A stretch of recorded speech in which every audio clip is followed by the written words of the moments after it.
Pag-aaralan naman natin ngayon ay simplifying rational algebraic expressions.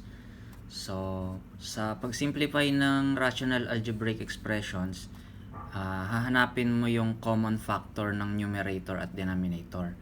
So, ito yung first example. 5x squared over 25x. So, anong common factor nila? Di ba parehas silang divisible by 5. So, bali parang ganito yan, di ba? 5, tapos yung sa ibaba, 5 times 5 equals 25. Yung x naman, parehas na may x. So, common factor ng x squared at x ay x. So, ang x squared, di ba? X times x lang yan. So, ganyan siya pag in-expand mo. 5 times x, yung 25x, 5 times 5 times x.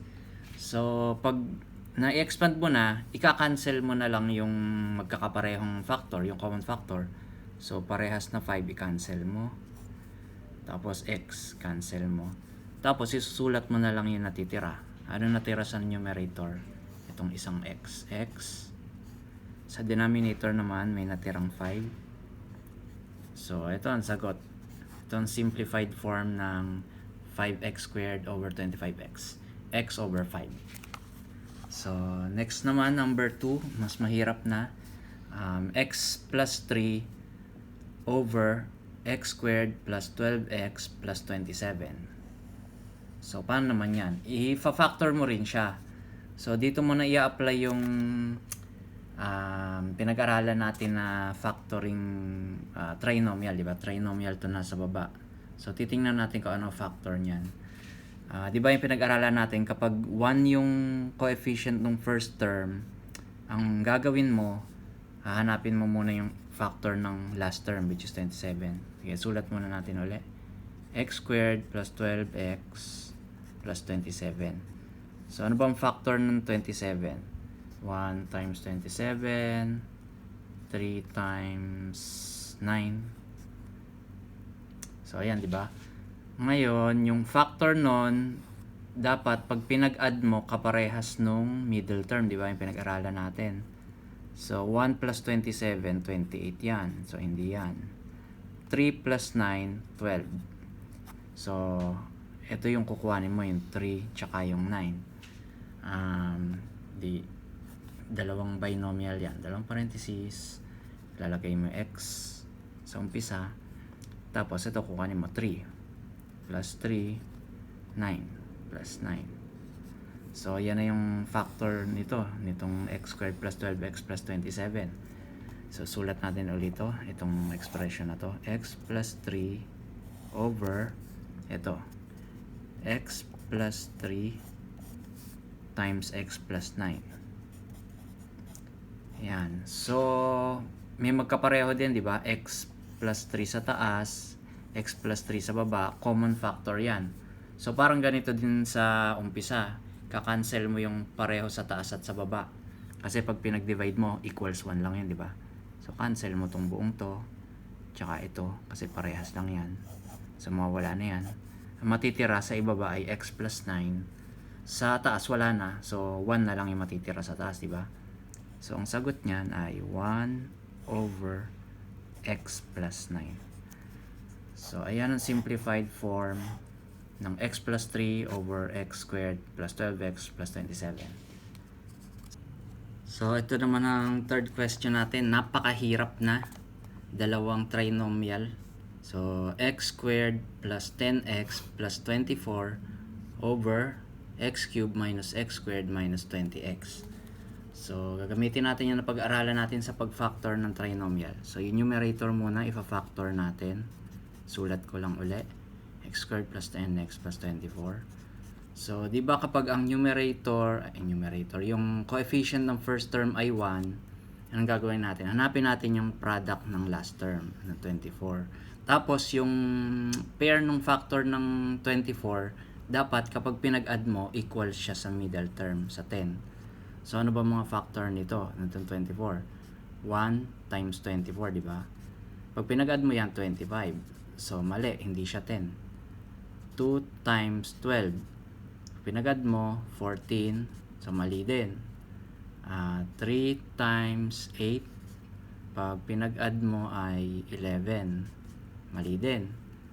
4 times 6, pag pinag-add mo ang 4 times 6, ang 4 at 6, 10. So tama, di ba? 10 yung middle term, 10 to. Ito ang gagamitin natin. So ang magiging factor niya ay dalawang binomial. X parehas sa simula. So 4 tsaka 6 lalagay mo. Dito yung 4, dito yung 6. So ayan yung factor nitong numerator. Sulat lang natin uli. X plus 4 times x plus 6. So if factor naman natin tong denominator, sulat lang natin uli dito. X cubed minus x squared minus 20x. So anong una natin gagawin? Di ba pare-parehas silang may x? So if factor out mo yung x, yung pinakamababang exponent. So ito x, di ba? Yan ang kukunin mo. Labas mo yung x, tapos parenthesis. I-divide mo ngayon yung mga term. X cubed divided by x, x squared. Negative x squared divided by x, negative x. Negative 20x divided by x, negative 20. So ayan, di ba? Ngayon itong x squared minus x minus 20, pwede pa siyang i-factor ulit. Parang ganito lang, parang yung sa umpisa lang, di ba? 1 yung coefficient niya. So hanapin natin ang, sulat ulit natin dito para hindi magulo. Hanapin natin ang factor ng last term ng negative 20. So negative 1 times 20, di ba? Pag pinag-plus mo to, 19. Negative 2 times 10. Pinag-plus mo to, 8. Negative 4 times 5. Pag pinag-plus mo ay 1. So 1 to, di ba? Etong coefficient ng middle term, negative 1 kasi minus x. So baliktarin mo lang, 4 times negative 5. Negative 20 din yun, di ba? So negative 1. Etong kukuhanin mo ngayon. So susulat mo siya, dalawang binomial, x ulit ang simula. 4, positive 4 plus 4, tapos negative 5 minus 5. So ito ang factor nitong x squared minus x minus 20. So ganito yan. Kopyahin mo uli yung x.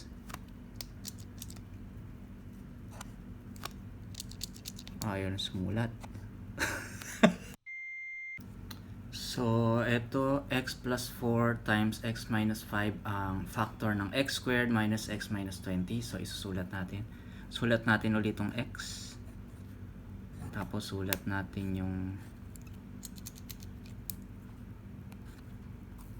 yung dalawa, x plus 4 x x minus 5. So ito ang factor nito, diba? So yun yung nasa denominator. Sulat natin dito ngayon sa ilalim, x plus 4 x minus 5. Yan. So may common factor yung taas at baba, di ba? X plus 4. So ika-cancel mo ngayon siya. So wala na siya. Susulat mo na yung natitira. Sa numerator, x plus 6 yung natira. Sa denominator, itong xx tsaka itong x minus 5. Yan. So pwedeng ganyan ang sagot pag sinimplify or pwedeng i-distribute times mo na tong ilalim, i-distribute mo yung x times x, x times negative 5. So parang ganito, x plus 6 over x times x, x squared, x times negative 5, negative 5x. So kahit alin dyan sa dalawang sagot kapag sinimplify mo itong ating third example.